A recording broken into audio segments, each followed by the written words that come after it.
Yay Networks. Welcome to the Great Girlfriends podcast, where we discuss life, love, laughter, and everything in between. I'm your host, Sybil, and I can't wait for you to hear all of the Great Girlfriend magic on today's show. So without further ado, grab something great to drink, grab your pen and your paper, and get ready for this week's episode. Enjoy! Happy Wednesday, Great Girlfriends, and welcome to another episode of the Great Girlfriends podcast. Oh my goodness, spring is in the air. It is amazingly beautiful. The rain is all cleared. The flowers are blooming. We're looking at dogwoods in the south, and people are extremely happy. There's all that spring energy that's out there. And I'm truly excited because this April, I am in the studio in LA in my new home. That's my Jamaican horn.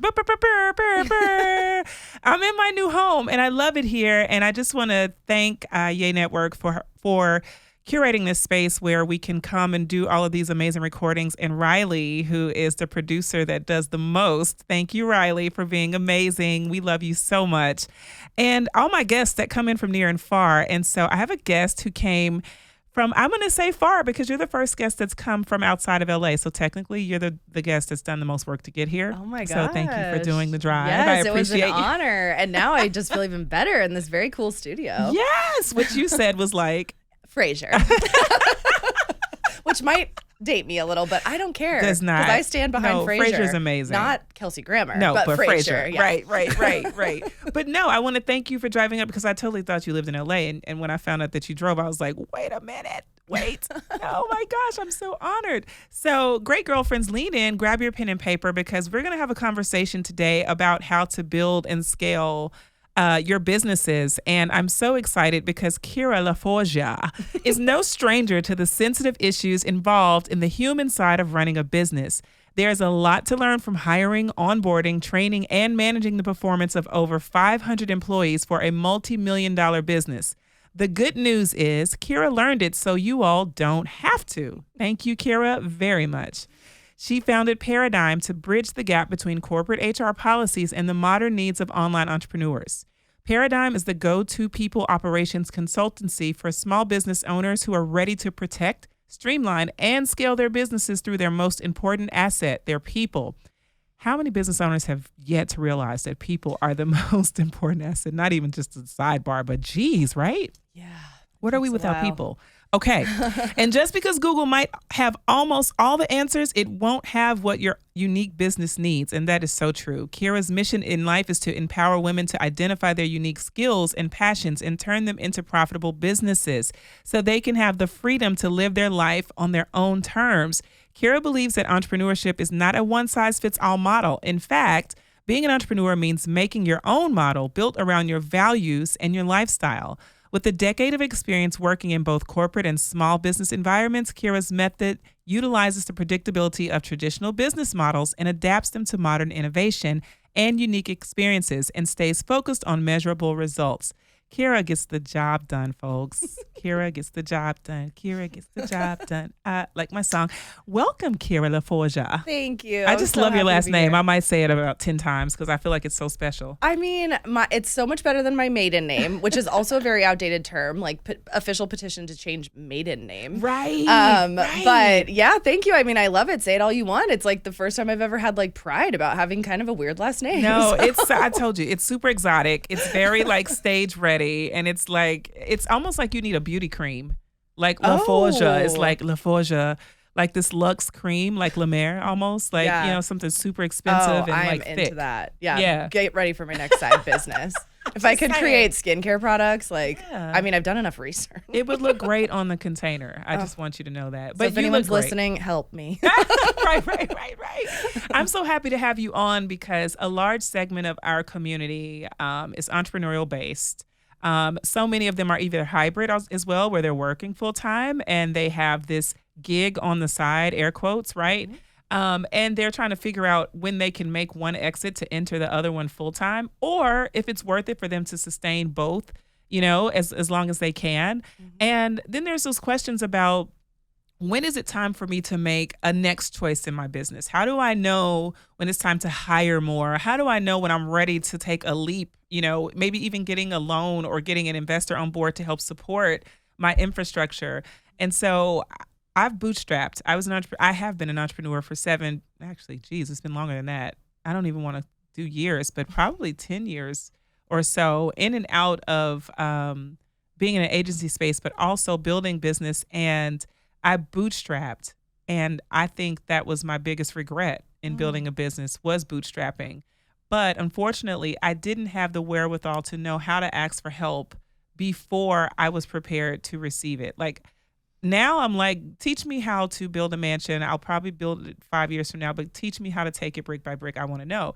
Back then, my ego told me that I had to do it. I needed to build it. It was important for me to be the captain of a ship. And so it caused a lot more hiccups than I needed to have. And for those of you that are listening going, I'm there, I understand, I overstand that your ego can trap you into a really poor business model where you're alone working on a lot of things that you could really have a team to support. And that you don't necessarily need to have all the revenue up front. An idea is a revenue generator, and it is as valuable sometimes as money in the bank. And things that we often give other people, we need to give ourselves, like grace to do certain things. So how did you, Kira, start your business? Because I now know you're also a hybrid. So you're in a full-time job. Wow. And then you're also managing your company. So tell us how you got into all of that. Yeah. Oh my gosh. Well, and thank you for being here. Oh yeah. Well, of course, anytime. I'll come back and Frasier it up anytime. Okay. But yeah, I think it's a long story, and my husband always laughs whenever I say long story short, because he's like, buckle up, like, here we go. This is not going to be a short story. Right. But when I started working, when I broke into corporate, I just assumed that it would be a gap filler before I went to law school or something like that. And I started working in cold call sales in a corporation, and really soon into that career, before like kind of switching departments and figure out where I fit, not only was it such a like emotional experience to be in a new environment, but also to be a 24-year-old kid working alongside men that were 20, 30 years older than me and outperforming them, but then being overlooked constantly. And it was really, it just crushes the ego. And I think, you mentioned ego earlier, and I think our ego can always teach us something, and as women we're taught to just kind of like push it down and just like suck it up and do the work. It's just a job, separate it, whatever. And I really wish that I would have escaped from that sooner. But the benefit is that through that corporate career, I started my love of leadership training and understanding management, and then which led into operations and HR, and all of that was through watching bad managers. I had one amazing manager who I still love and look up to this day. And the rest were really bad people. They were abusive, but not always physically, although there are those examples as well. They were harassing the women on our teams. They were harassing the men on our teams. And we saw it at all levels, and it felt like, well, this is just what you have to do. You have to suck it up. And this was granted, 14 or so years ago. So I do think there's been so much forward momentum for women in business now having a voice. But back then it was like, suck it up, 23-year-old, like, figure it out. Getting belittled in meetings when I was the highest performer on the team, whereas the 45-year-old dude next to me at a 25%, like, I guess, productivity level was getting praised and promoted in the same meeting. And so I took it all really personally. Like, even if I tried not to, I took it really personally. And then I think out of desperation for not being in a cubicle, I just decided that I wasn't going to go back to that type of job. So I convinced 3 of my friends to quit our job and travel in Europe for 3 months. Okay, wait, pause. Hey, friend 1, hey, friend 2, hey, friend 3. Those are great girlfriends, by the way. I just want to shout out friend 1, 2, and 3. Well, Europe is inviting, so okay, yes, I want to go, but to quit the job, like, how are we telling families? Like, we got to tell parents at the time, like, that we're quitting jobs and going backpacking across Europe. That is like, I mean, I think it just is a testament to how crappy this job was. Like, I think all of our parents were like, all right, you save up the money. We were like 25, 26 at the time. We'd been there for a little bit. We'd been trampled. We'd been mistreated, replaced, all of that stuff. And we were just trying to figure it out. We also had all gotten our graduate degrees paid for by our job. So we Oh, were good. trapped there. Yeah. And then that's when true. we weren't, we were like, thanks for the degree. Like, let's get out of here. But we couldn't just quit. Like, there had to be a reason that was pulling us away from the money and the what they call golden handcuffs, which was Right. honestly, it was $50,000 a year. Yeah. Like, I which is a lot for a kid. Like, Yeah. I say kid, no offense to anyone listening, but it was a lot for me. at that time, Yeah. right? That's a lot. And then you got your advanced degree going on, and there's like the first leap into independence.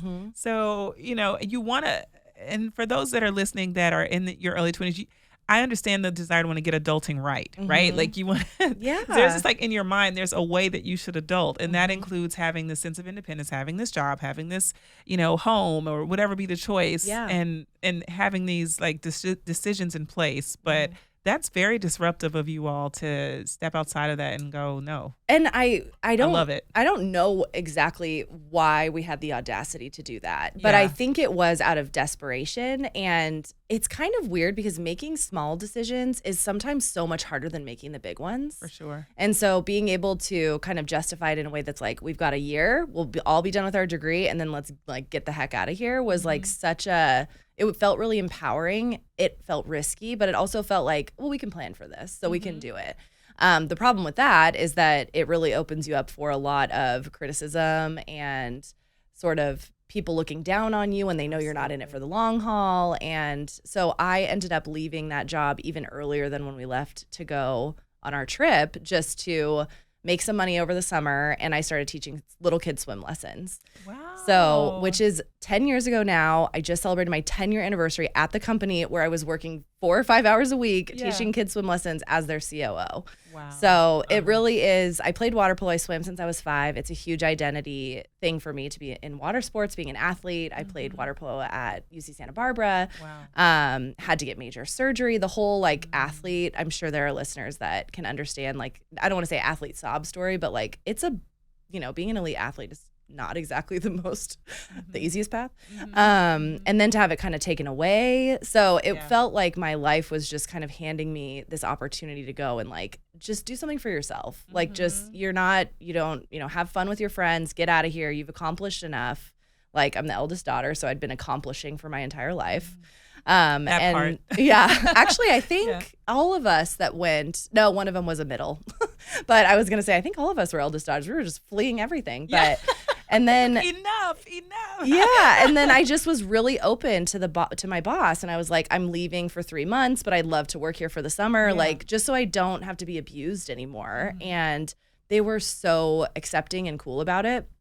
The thing is that company has gone from being like the worst job I've ever had to being the best job I've ever had. And my team is amazing. And we have so much pride in what we've built and changed over time. My boss has gone through major leadership changes. Wow. And so, but I came back from my trip and they were like, well, we know you have a master's degree, like in organizational management, like you want to just be the manager?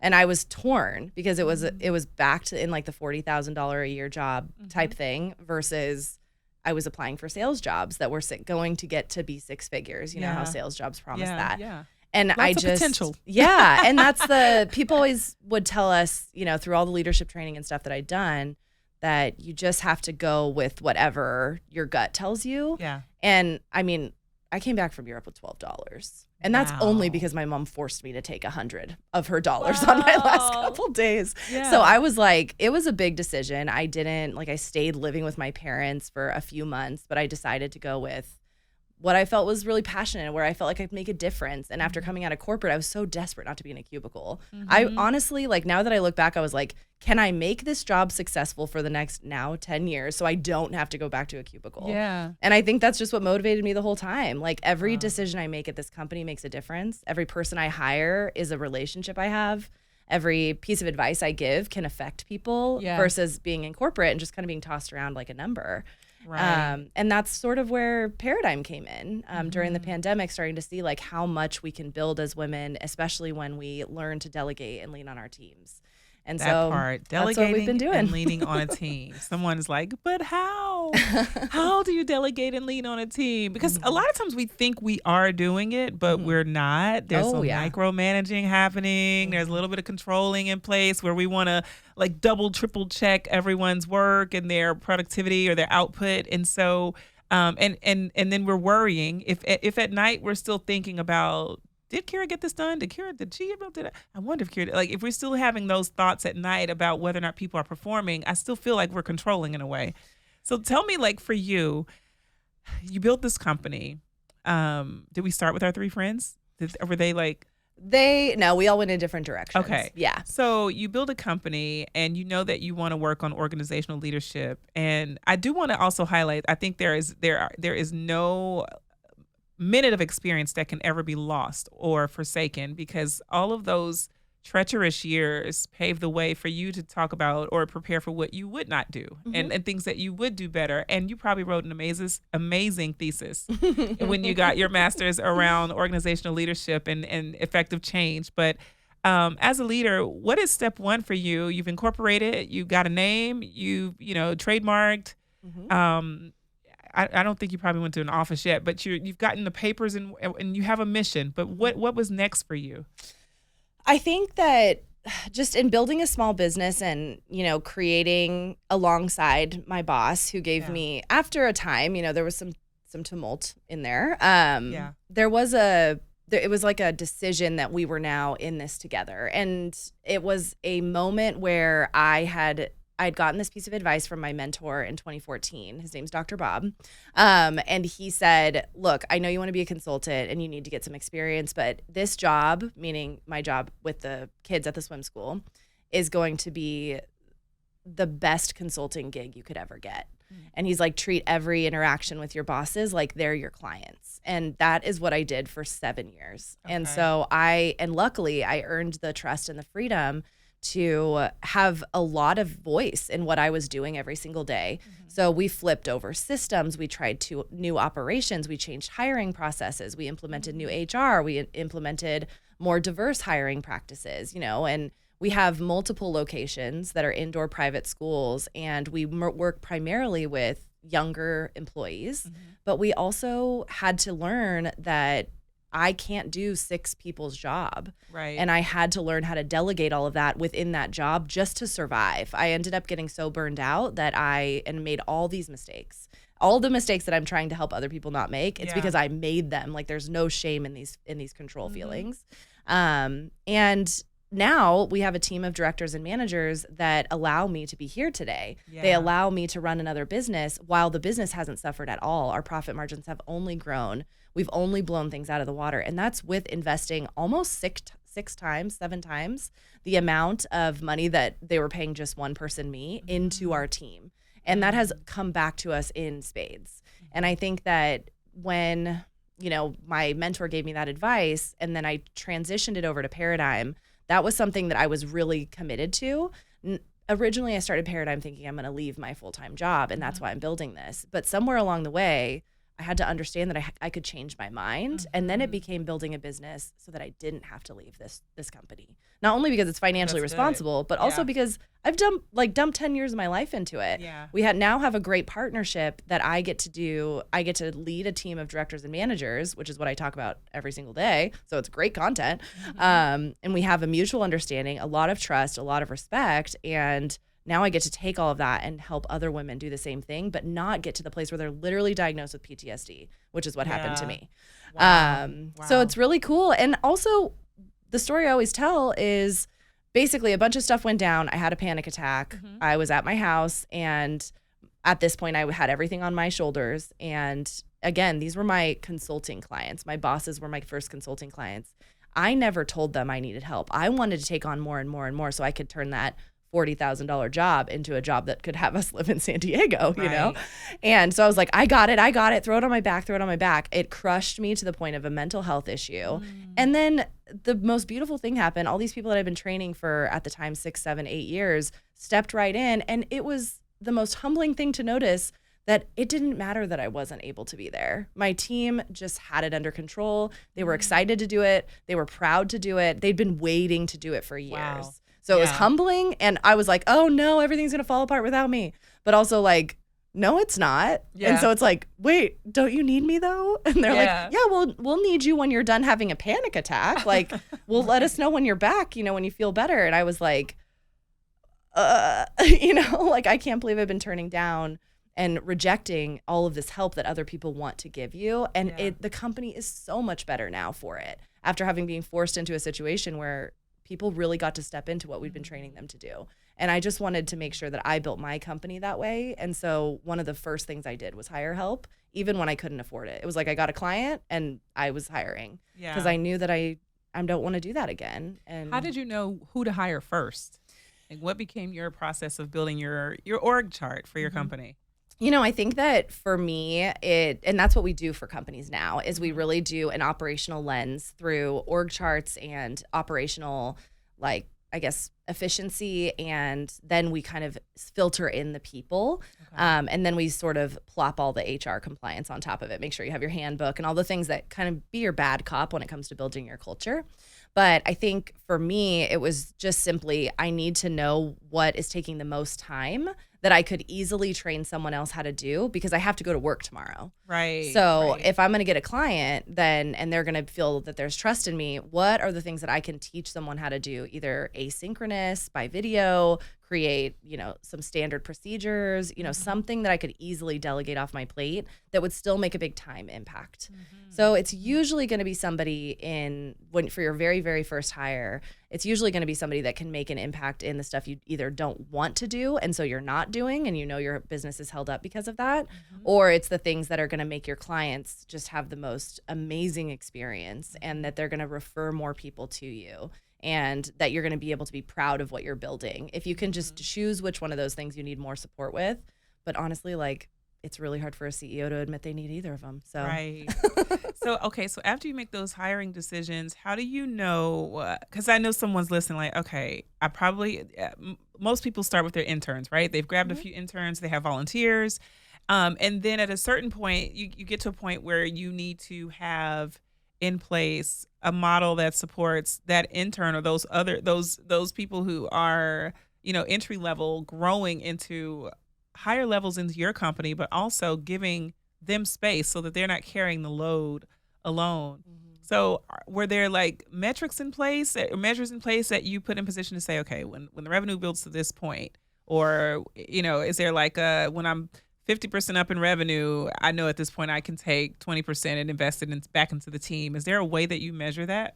It really does depend on the type of business. So it would be kind of irresponsible for me to just like run any number out there, just because there are some businesses that you can't operate unless you have people that are there to serve your clients. That whole point is, maybe you go out and get venture capital or investors or whatever, because you need the people to be in the position. So very similar to if you have a service-based business, think about it as your people are kind of like your product, as if you had to go and put a bunch of money out there to get that, that skincare brand going or whatever. Yeah. LaForgia. The LaForgia new La Mer skincare. Yeah. And I think that what we're thinking is that people are optional. Yeah. Where that's not the case. People are not optional at all. They're just as necessary as if you were having a physical product business to buy the physical product. Yeah. And I think that a lot of us get stuck in this kind of like solopreneur freelancer model when we're doing service-based businesses, because we're like, well, people are scary, unpredictable.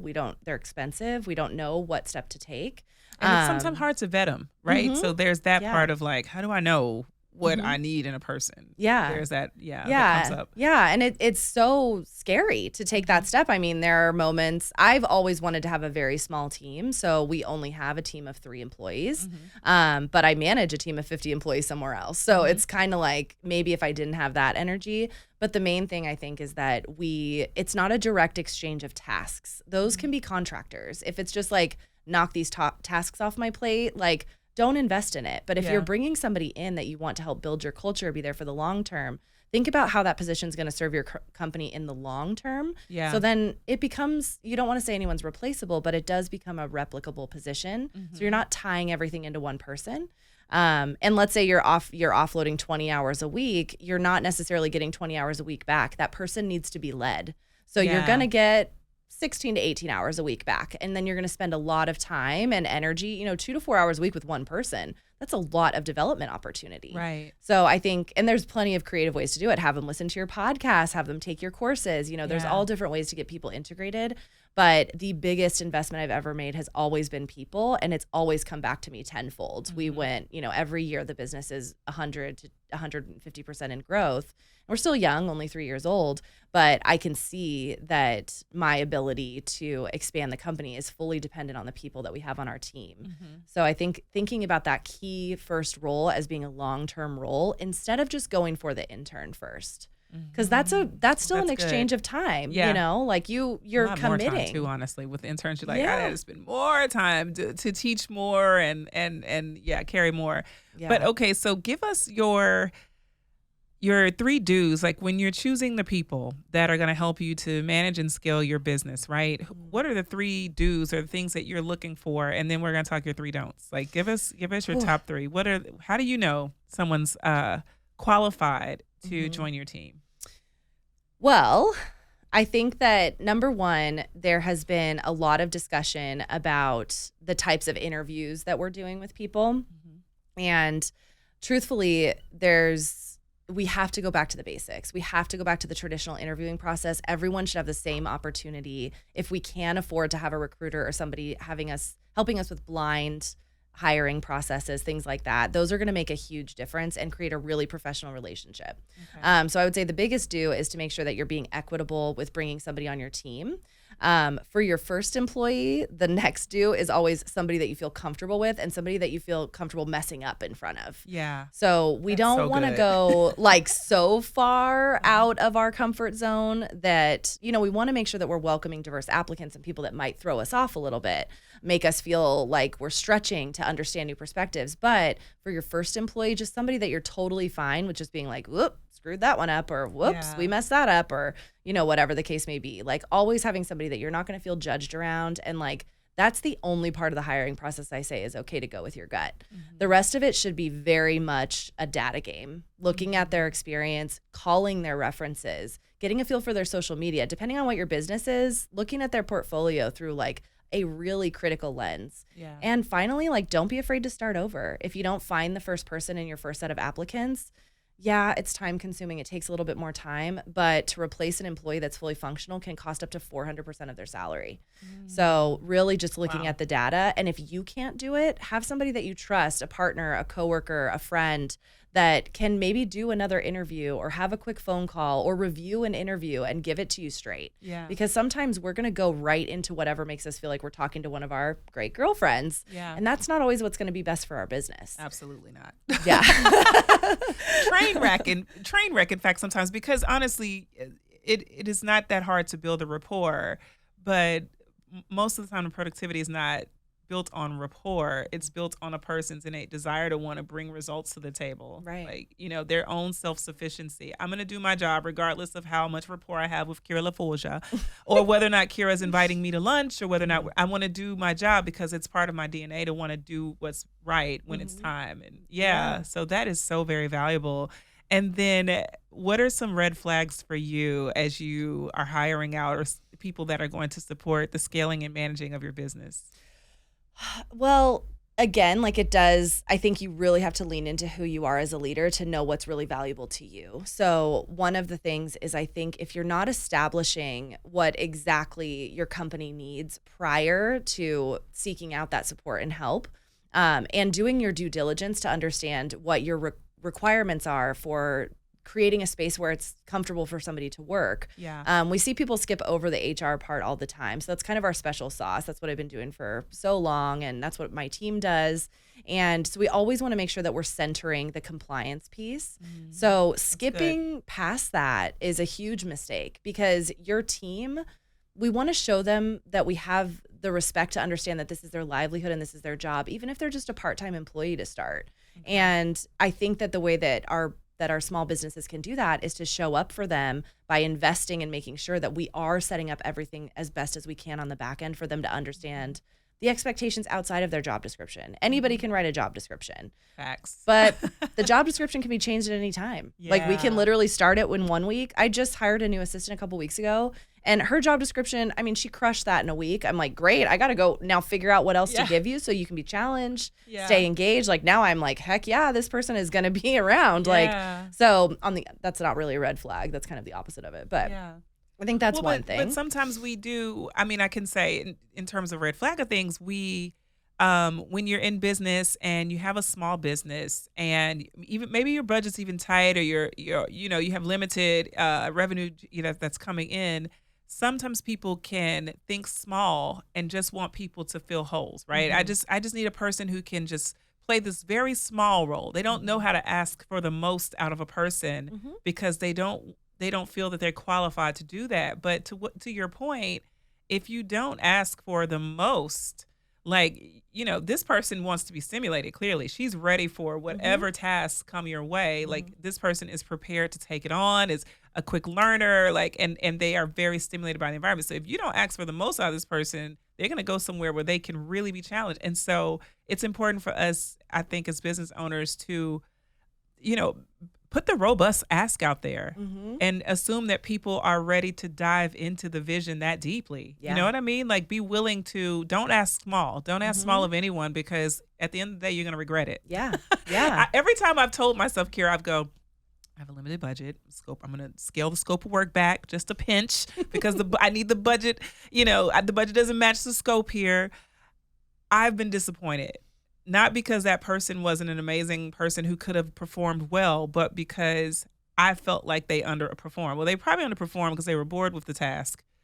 They didn't feel like they were trusted to do anything big, and they were scared to step outside of the box because I gave them this little bitty corner box that said, hey, it's a small scope here. If you do this well, I can maybe pull from more. No, I'm now learned I'm looking to build the world. Are you available to help support whatever continent you want to build on this map of mine? But I don't want to ask small anymore of anyone because I'm also limiting, our ability to partner on vision. And I've gotten to the place, Kira, where that has become so important to my team.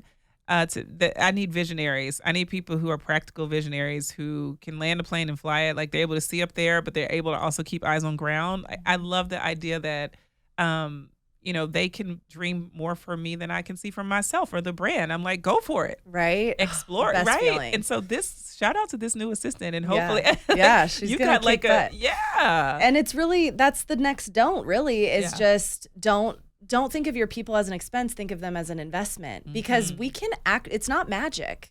Business isn't magic. We can plan for a return on investment for your employee, whether it's a $30 an hour employee or a $75,000 a year employee. Yeah. We can actually plan for that return once you have a business. You can see where that return is going. And I think we kind of get stuck. And I have this sort of working theory that women do this a lot more than men, because we don't believe we really deserve the help that our business deserves. So I found that if I'm able to say, listen, Sybil, I know you don't think you deserve that extra thing that was helping things go out of scope or whatever the case may be, but doesn't your business deserve it? Then it's like, well, I mean, it's black and white there, Yeah, that's so true. Yeah, because you want to take care of it. Reframing gives them permission to go, okay. Yeah, this isn't for me. Yeah, it's not about me. It's about the vision, because we're so sacrificial in everything we do. It's like we have to make sure that we're doing something. Yeah. Okay. And every man I've worked with, and this is including my boss, there's no hesitation. Like it actually makes for the greatest case studies for my business because they're like, we hired 11 people in 4 months. And before that, it was just contracts and we were spending $35,000 a month or blah, blah, blah. And now we're spending 7. And it's like, thank you very much. Like, please read this. And who's the next man that wants to be a case study so that we can inspire women? Because that's what we're doing here. They don't like, look what they're doing. They're moving. And they're like, they don't second guess. Yeah. And they don't doubt that they deserve to have it. They're like, this is what it's going to take to make me look better, honestly. So right. It's a lot of ego, but there's a microcosm of our female entrepreneur community that is, we're carrying these businesses on our back. And I did it myself for another person's business for so long. So yes, of course, the investment worked out. Like I'm very excited for, kind of the blood, sweat, and tears that went into that to give me the opportunity to still be involved. Yeah. But at the end of the day, this is a that is not a normal situation. That is Right. not something that we can count on. We have to only count on ourselves. And I think as female entrepreneurs, I talk to a lot of people about the back ends of their business, and they're not public about it. They don't talk about everyone that's helping them. Right. They don't want anyone to know how much it actually takes to Right. have a 7-8 figure business. Yeah. And the people that are involved. And in my mind, I'm like, you've got 11 people on your team and you're making 8 figures a year. That is fantastic. Right. And they're like, but I have 11 people helping me. Like, I'm the face of this brand. It's like, highlight the fact that you've been, that is such With a only skill. 11 people. That's how I see it. Yeah. I'm like, oh, the only 11 people? Yeah, exactly. And I think the third don't, back to your original question, is just what you said earlier. Don't hesitate. If you're building a business that you want to give it every chance that it has to succeed, take your people seriously, take your HR, your people operations, take it seriously. Yeah. And give a crap about the people that are working for you, because you will get that back in spades. Yeah. And let me tell you, it is so much more fun to run a business when you have other people that you care about and that you're motivated by, that you're Yeah. paying them every month. Nothing is more fun than paying payroll when you can see what you're getting for that payroll. And yeah, you're going to make mistakes along the way. There's going to be some wasted money here and there. Yeah. There's going to be a bad hire, but it's nothing to be ashamed of. That's just another kind of notch in your belt of entrepreneurship. And we learn from those things more than the successes. So true. So true. And as she said, take your business seriously. We need you. We need women in Take this yourself space. seriously. Yes. And know that you deserve it. So I want to know, last question for you. What is the thing, or what is one thing that you have to affirm to Kira that makes you show up for yourself? What's one thing you say to yourself in the morning or at night or whatever part of the day where you need that pump? What is one thing that you say that gives you permission to show up for yourself?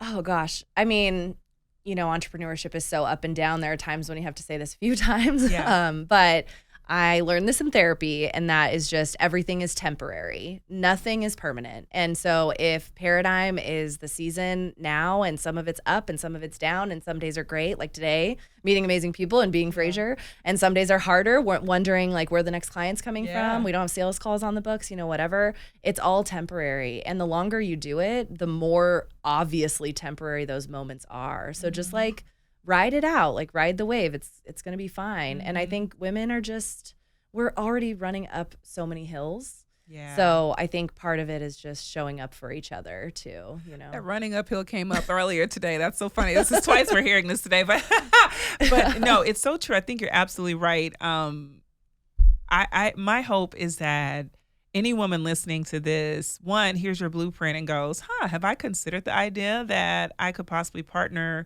with the company that I'm already, I have, I'm a case study with. I've studied with them, or I've worked with them for a number of years.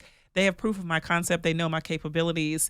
Could I possibly partner and create something, bigger or broader and have more muscle behind it? Are there ways that I need to reframe the way I view the people side of my business? Are there investment opportunities that I'm missing out on because I maybe thought too small and I was trying to tiptoe in and didn't want to ask too much of people too early? Yeah. Or has my ego really cornered me into a space where I don't have the support that I need on a daily basis? Am I in a space where I've limited the scope of my business because I thought I needed more than I already have? And am I at a place where I'm not even looking at my resources properly? Do I have rock stars and I'm just not even testing the capacity of what they can do? So I'm full from that, Kira. I'm so full from it. I think it's amazing because I do think that we have to, as business owners, get honest. And it's not every quarter I get honest. No. Every morning when I wake up, I have to be very honest with myself and my expectations of myself and the expectations of the people in my life. And I have to make sure that I'm not being, judgy and critical and self-serving and unsupportive of the bigger picture. And so I want people to be able to reach out and keep in contact with you and have more conversation about this. And possibly if you're looking for a company that can support your HR practices, that you can reach out to Paradigm and get the sales calls in the books for you. Yeah. I mean, Instagram's a great place. That's where I like to have real conversations. I don't have anyone else running my DMs. I know that's actually something we hire for. So really interesting for some businesses. That's something that is not going to be like that's just, one business owner might not need that, that kind of thing. And I found that those conversations are really fun. And that's just the paradigm with 2 M's. We also have a really amazing membership that will walk you through the beginning steps of figuring out who to hire, how to hire. And we have calls twice a month with a bunch of other people that are building their teams. So that community is so fulfilling and loving. And you can just basically find that on our website. It's called Set to Scale. But it's really fun, and I'm so excited to see what you do next, and basically to listen back to this episode and be inspired whenever I need one of those moments of get your crap together. You've got work to do. Right. Take yourself seriously. Or when you're ready to build LaForgia skincare. Oh, gosh. You'll have the idea will stay. It's so funny, right? You plant these small seeds of that could be fun. And then on your drive back, you're going to be like, well, what would that look like? I know. Did I do a skincare? I'm listen, I've used every moisturizer out there. If anybody's going to have a skincare line, it's going to be me. I've already spent my life savings on research, so. Right. So you already know. So you're ready for it. Kira, thank you so much. Great girlfriends, thank you for listening and tuning in today. I hope you've enjoyed this conversation with Kira. I hope we've given you some food for thought that can make you greater, stronger, more prepared to be the rock stars that you are. And do send over your feedback, any questions you might have. Send them over to welcome@thegreatgirlfriends.com. We are so happy that you're listening. Have a great day. All right, great girlfriends. Did you enjoy this week's episode of the podcast? If so, would you please give us your amazing review on iTunes? Every single review helps another great girlfriend get plugged into the podcast and the community. Speaking of community, make sure you join our Facebook group at The Great Girlfriends. Follow us on Instagram at The Great Girlfriends and on Twitter at @the_greatgfs. I'm Sybil and I'm out. Peace.